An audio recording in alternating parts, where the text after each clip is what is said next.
Morning. Wala na ako COVID. Morning guys.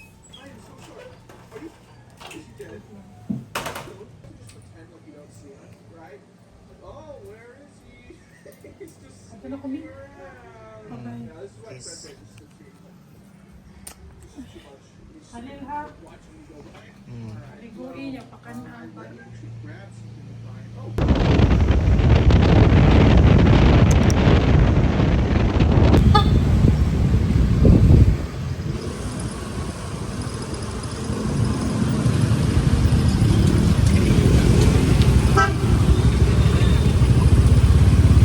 Ako sa work. So, magdali ako. Agad pa kasi kulang tulog. Tapos patron din ako online guys. Ikaw ra lagi sir.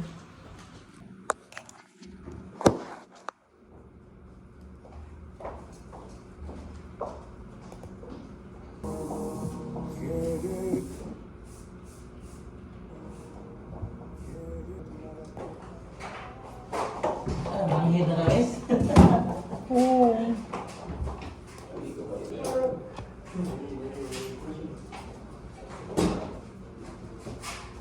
Okay, break muna tayo kasi nagugutom na ako. Hindi pa ako nag-lunch and coffee. I need coffee.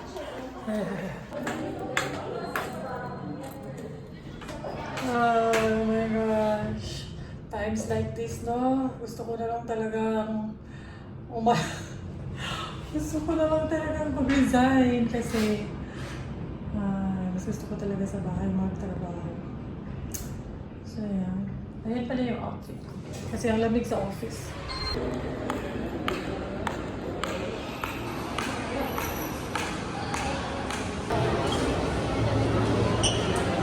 So, dito ako sa Ayala.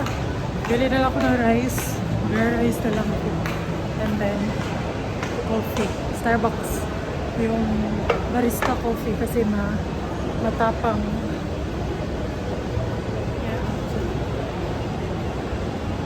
Yeah. Ingay naman ito, sandals ko. Ay, Starbucks! I need coffee!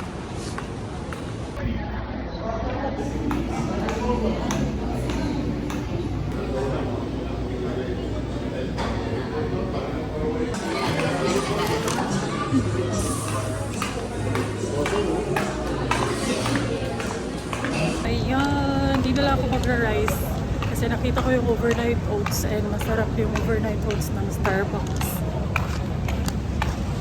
Ang tagal ko na din itong hindi nakakain. So yeah, sa office na lang ako kakain. Hindi na lang din ako ng tinapay guys kasi mainit pa yung tinapay ngayon and para mabigyan ko din yung office mates ko. Kasi gusto din nila ng tinapay. Sana may mainit. Ayan. Oh. Ayan na. So, nakabili na din ako ng bread. So, bumibili na rin ako ng konti para sa mga office mates ko kasi of course, weird naman ako lang yung kakain. So, I love sharing my food. So, ayan, kahit hindi ko naman mauubos.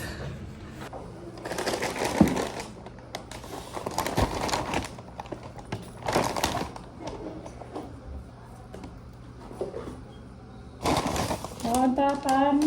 Yes. Init-init.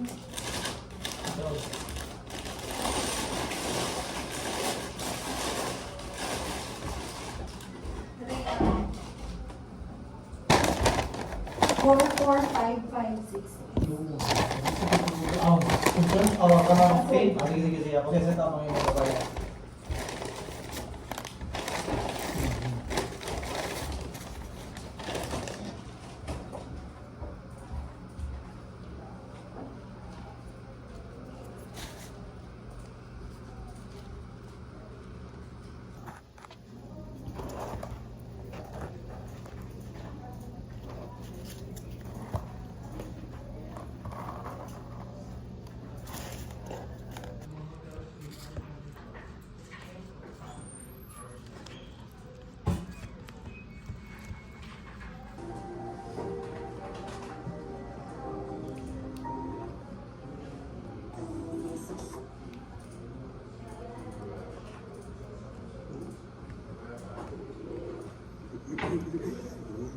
hours flight from the UAE brought me to this beautiful area of the world. Welcome to the land of Monster. Armenia is one of the oldest and Finally, going home. Hindi ko naubos. Dapat in-order ko talaga, tall lang. Hindi ko talaga maubos-ubos. Let's go home. Pero wala pang nag-accept sa booking ko.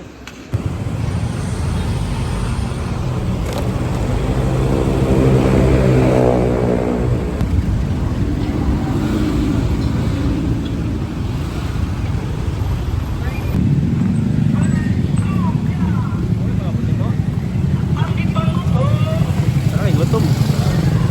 Kami ang gipang gutom. Nakabili ako ng chicken. Dito naman kami sa favorite namin guys. Man Inasal.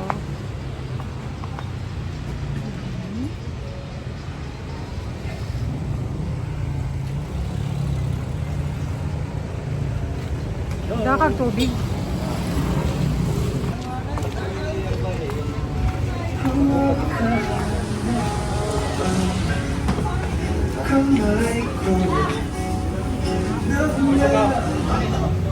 Petsyo ka.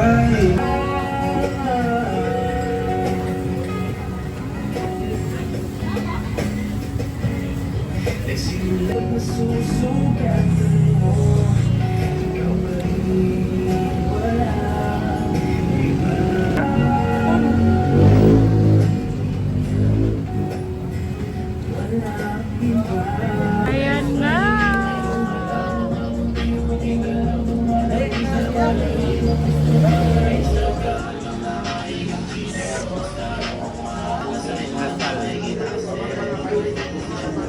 Wala sige.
Time check, alas 12 na.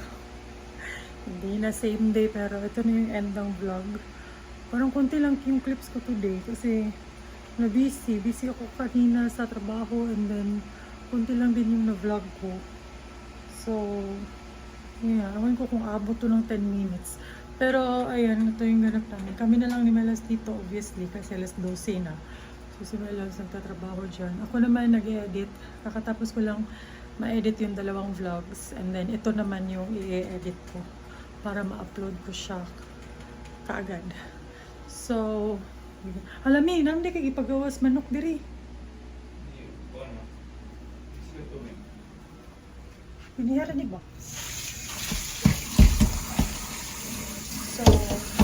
So ayun nga. Tatapusin ko lang yung vlog. Tatapusin ko lang i-edit yung vlog na to. Tsaka ako matutulog. Ilamos muna ako. Kasi, para hindi ko na siya i-edit bukas, hindi na ako mag-edit ng vlog bukas or sa gabi na. Bukas ng gabi na ulit akong mag-i-edit. So,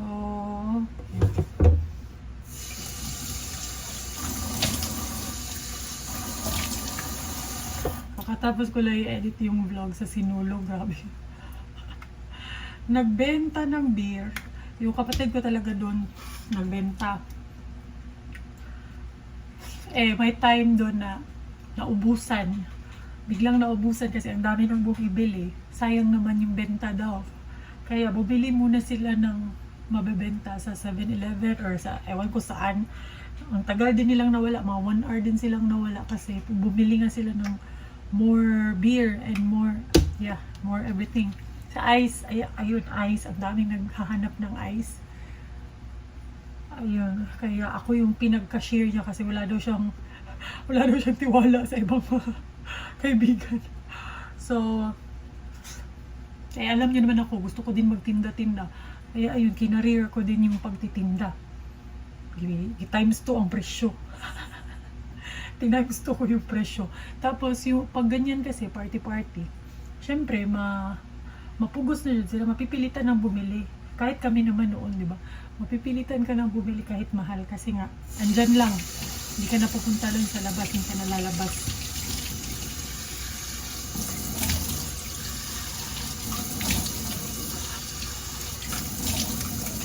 So, pinagbenta lang talaga ako dun. Although kami ng kapatid ko, hindi kami umiinom. Kami lang ata yung hindi umiinom dun. Nagbenta ng beer pero hindi pala umiinom. So yun, masaya naman. Enjoy. Dami namin nakita, mga viewer, yan. So hello sa mga na-meet namin na viewers. Ayun. Kaso kapagod talaga pagkita na ko nung alas 2 na manguli na taintang. Sabi ko talaga umuwi na tayo kasi ilang oras na lang, mag alas 5, alas 4 na, Diyos ko, buntag na. Di ba? Kaya umuwi na talaga kami and